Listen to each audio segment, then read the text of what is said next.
আসসালামু আলাইকুম প্রিয় এমপিভুক্ত শিক্ষক কর্মচারীবৃন্দ। নতুন একটি ভিডিওতে আপনাদের সবাইকে স্বাগত জানাচ্ছি। ইএফটিতে বেতন পাওয়া বর্তমানে স্বর্ণের মতো। কারণ যে ইএফটির জন্য আমরা এতদিন অপেক্ষায় ছিলাম, আমরা আসলে সেই ইএফটি পাচ্ছি না। আমরা হয়তো ধারণা করেছিলাম যে মাসের ১-২ তারিখের মধ্যে আমরা ইএফটিতে বেতন পেয়ে যাব। কিন্তু এখন পর্যন্ত প্রায় ৩০,০০০ শিক্ষক কর্মচারী ডিসেম্বর মাসের বেতন পাননি, যেখানে ফেব্রুয়ারি মাসে আজকে ১০ তারিখ চলে যাচ্ছে। যারাও পেয়েছেন তারা জানুয়ারি মাসের বেতনও এখন পাননি। কবে পাবেন তারও কোনো নিশ্চয়তা নেই। এই এত সব দ্বিধাদ্বন্দ্বের মধ্যে এবং এত ঝক্কি ঝামেলার মধ্যে এই পর্যন্ত কতজন শিক্ষক কর্মচারী ডিসেম্বর মাসের বেতন পেয়েছেন এবং কতজন পাননি সেটি আজকে আপনাদের আমি এই ভিডিওতে দেখিয়ে দিচ্ছি। তাই ভিডিওটি মনোযোগ সহকারে দেখার জন্য অনুরোধ রইল। আর চতুর্থ ধাপে যারা বেতন পাবেন তাদের জন্য একটি সুখবর রয়েছে। সেটিও ভিডিওর শেষে আমি আপনাদেরকে জানিয়ে দেব। তাই কথা না বাড়িয়ে শুরু করছি। প্রথম ধাপে সর্বমোট পেয়েছিলেন ১,৮৯,৯০৭ জন শিক্ষক কর্মচারী। দ্বিতীয় ধাপে পেয়েছেন ৬৭,৪৪৪ জন। তৃতীয় ধাপে পেয়েছেন ৮৪,৭৭৬ জন।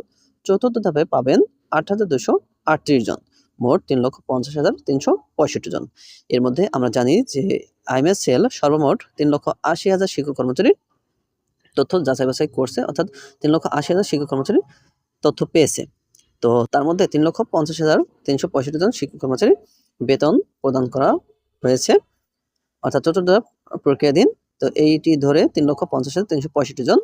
আর বাকি এখনো প্রায় ৩০,০০০ শিক্ষক কর্মচারী ডিসেম্বর মাসের বেতন পাননি, এবং তার মধ্যে হয়তো আর ২০,০০০ শিক্ষক কর্মচারী বেতন পাবেন এবং ১০,০০০-এর তথ্য আপডেট করার পরে তারপর পাবেন।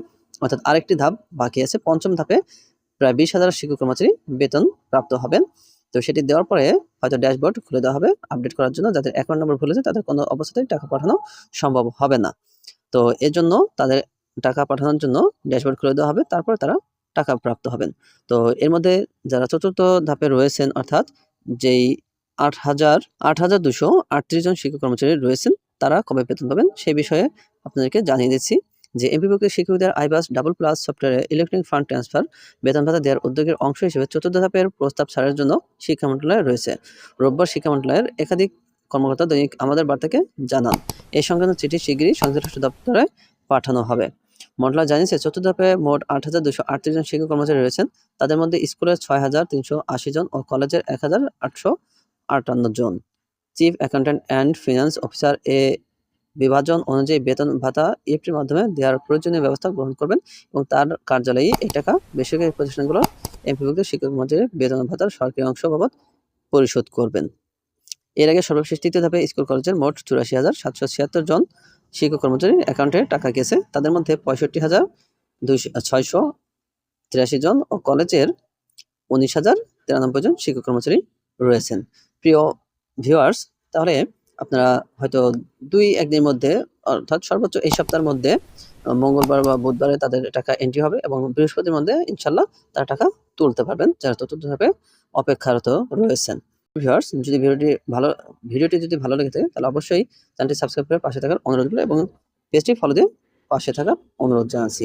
এবং আমার পরবর্তী ভিডিওতে জানিয়ে দেওয়া হবে যে কিভাবে আপনারা এমপিও কপি সংশোধন করবেন এবং কিভাবে এনআইডি সংশোধন করবেন, কিভাবে সার্টিফিকেট সংশোধন করবেন। এই প্রয়োজনীয় ভিডিওগুলো আপনাদেরকে পর্যায়ক্রমে জানিয়ে দেবে। আগামীকাল সন্ধ্যা ৬টায় আমার ভিডিওতে জানিয়ে দেওয়া হবে যে কিভাবে আপনারা এমপিও কপি সংশোধন করবেন। সেই ভিডিওটির অপেক্ষা আজকে এখানে শেষ করছি। ধন্যবাদ সবাইকে। আল্লাহ হাফেজ।